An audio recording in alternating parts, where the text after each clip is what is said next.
So yes, so Carol, letting go of being the primary only provider to being one of the providers is there. But here's a piece of language, because words have meaning, which is why whenever I had a practice member patient say to me, you're going to crack me today, doc? I'd say, whoa, I don't crack anybody. I give specific chiropractic adjustments for the alleviation of neurological tension. That's what I do. You're looking for a crack, you're in the wrong spot. And some people say, oh, it's just kind of funny, just let it go. No, that's where I draw a line. I will not let that go, because to me, it's words have meaning. It's why, again, I talk about a chiropractic adjustment, not a chiropractic manipulation, because a manipulation is not a great word in my world, right? So here's a thought, Carol. Okay, ready? Mm-hmm.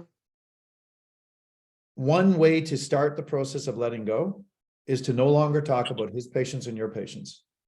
They're the clients of the clinic. And who their primary provider is can still be a mindset, but whether you adjust them or he adjusts them, whatever, as long as they're coming in and getting served well, that is an enormous piece of psychological letting go. Mm-hmm. Does that make sense, Carol? Yeah, absolutely. Yep. Right. And because here's the other piece, it's tied to this, you guys, right? Is that and I use this metaphor, Carol, I think we even talked about this in your game plan, but like, and it's, I'm exaggerating to illustrate, but it's like your associate can be literally like a goose that's laying golden eggs, right? And so, while they're there and you're not having to, bend over the tables and do your thing and take it to extreme, slap the beef, and they're in there serving humanity, practice members of the clinic, you're like, man, this is awesome. I don't have to go in there and bend over the tables and I'm getting paid, right? Now, are you getting paid the same amount? No, but that's not the point. You're getting paid, right?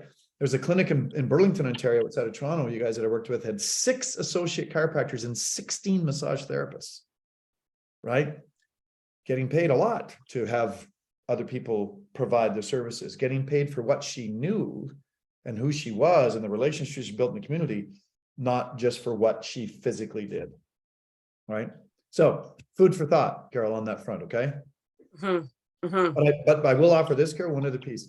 There's a piece of language I've learned that certain personality types really respond well to, more so than others.